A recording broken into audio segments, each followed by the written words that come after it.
Դատախազական հսկողության համար պատասխանատու է այն դատախազը, ով նշանակվել է տվյալ քրեական վարորդով դատավարական ղեկավար։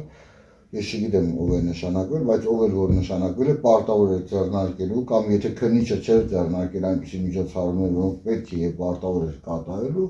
ապա դատախազը պարտավոր է իր դատախազական ակտերի միջոցով, այսինքն ունի գործիքակազմ դատախազը,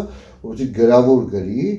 եւ համապատասխան ուրեմն հանձնարարականներ տա եւ պահանջի, որպեսզի դրանք կատարվեն։ Չկատարվելու դեպքում վրա է հասնում պատասխանատվությունը։ Ծանր հանցագործության դեպքում դատախազի տեղակալները ինչպես կարող են տեղեկացված Գլխավոր դատախազի մասն։ Այո, գլխավոր դատախազը ունի վերահսկողական ֆունկցիա, թեև միասնական համակարգայինքը, վերահսկողական ինքը իր դատախազների նկատմամբ ոչ քննչական մարմինների, որտեղ քննչական մարմինների նկատմամբ գործում է դատախազական հսկողության ֆունկցիան, լիազորությունների շրջանակը։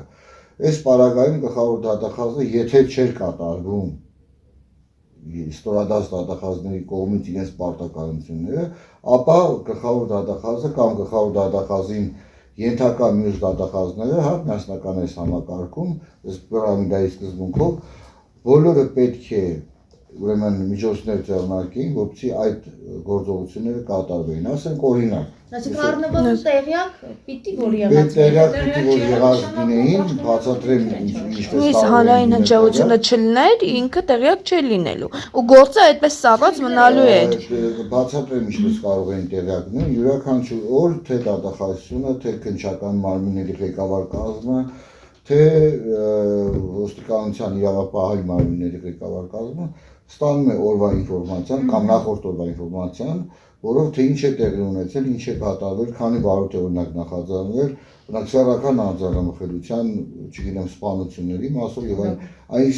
այսինքն այնպիսի դեպքերի վերաբերյալ, որոնք կարող են օբյեկտիվորեն առաջացնել հանրային հնչեղություն։ Նաև հանրային վտանգավորության աստիճան։ Առավել եւս, այո, առավել եւս, եթե դա վերաբերվում է ընտանեկան բռնությանը եւ անչափահասներին, ապա այս դեպքում դա տարբեր խողովակներով հասնում է թե դատախազության, թե քննչական կոմիտեի ղեկավար կազմի։ Մենք կարող ենք ողջամիտ կասկածներ ունենալ, որ ամբողջ իրավական բուրգը տեղյակ է եղել, կոչկել է կամ հանրության հետ ազնիվ չեն առնվազն։ Ես կընտրեի վերջի արտահայտածմունքը, որ հանրության հետ ազնիվ չեն եղել։ Այդ որ ասեմ թե տեղյակ չեն եղել, կարող է գլխավոր դատախազ, տեսեք, անոնապես տեղյակ չլինի, բայց գլխավոր դատախազին ենթակա մյուս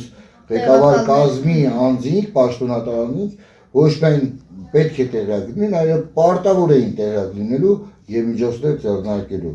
կամ պահանջելու առնվազն իմանալու թե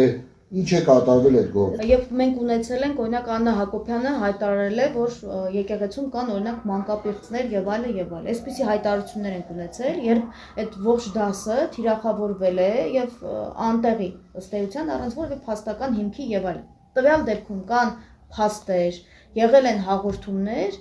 այդ մարդկանց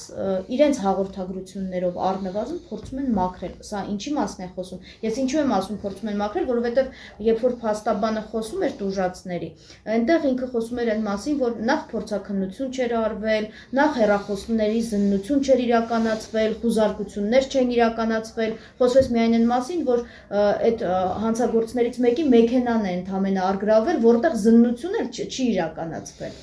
Տեսեք, հիմա եթե քննչական գործողությունների անընդարձակելի քննչական գործողությունների տրամաբան չեն արվել այդ գործողությունները, փաստաբանը ճիշտ է ասել, ճիշտ է նկատել դրանք,